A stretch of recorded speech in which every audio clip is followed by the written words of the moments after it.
It is still midnight when the door opens. No wind enters.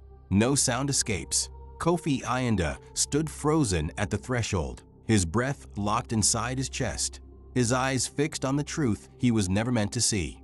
Zaria was standing alone. The sacred comb hovered just above her open palms, glowing faintly, humming like a distant river remembered in a dream. Her hair was no longer fully human. It moved as if alive, as if water ran through every strand. Her shadow did not match her body, and where the faint moisture on the floor reflected her form, something else looked back at him. Eyes ancient and endless, eyes that had watched kingdoms rise and vanish beneath water and time. Zaria slowly turned. She didn't scream. She didn't run. Their eyes met, and in that silence, Kófi Ayánde understood, not with his mind, but with his blood. This was what the native doctor had warned them about. This was what the river had been calling for.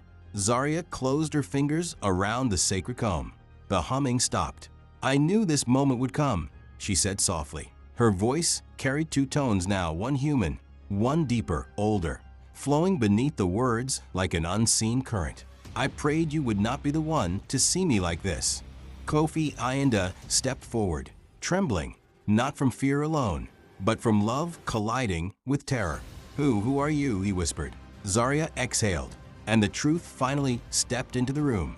"I am a daughter of the River Queen," she said, "a child of the mother waters you call sacred." Her gaze never left his. "I came because I loved you," she said.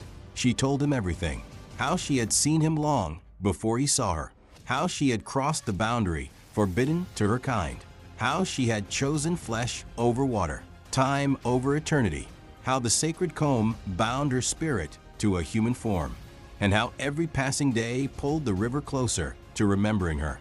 "Without it," she said quietly, "the river calls my true name." Her eyes filled, not with water, but with grief. "I did not come to destroy Zamora," she said. "I came because loving you was stronger than fear." Outside, the night trembled.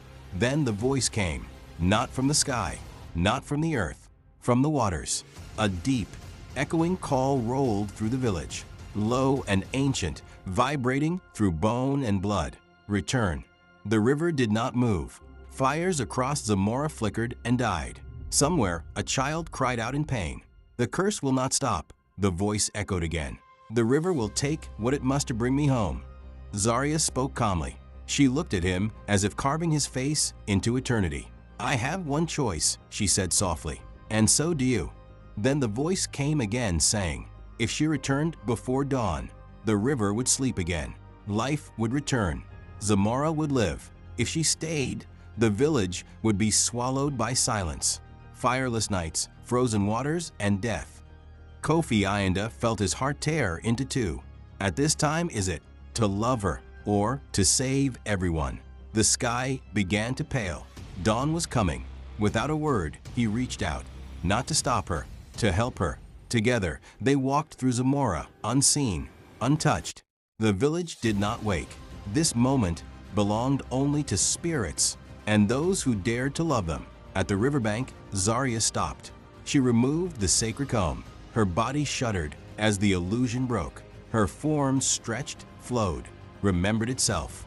Water gathered at her feet, gentle, reverent, alive. If love could stop a river, she said quietly, Zamora would be safe forever. Kófi Ayánde could not speak. Zaria stepped into the river. The water embraced her.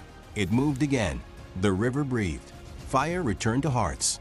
Children woke healed. The curse lifted like a bad dream dissolving at sunrise. And Zaria was gone. Days passed. Zamora lived. But Kófi Ayánde still stood by the river some mornings, watching the surface ripple when no wind blew.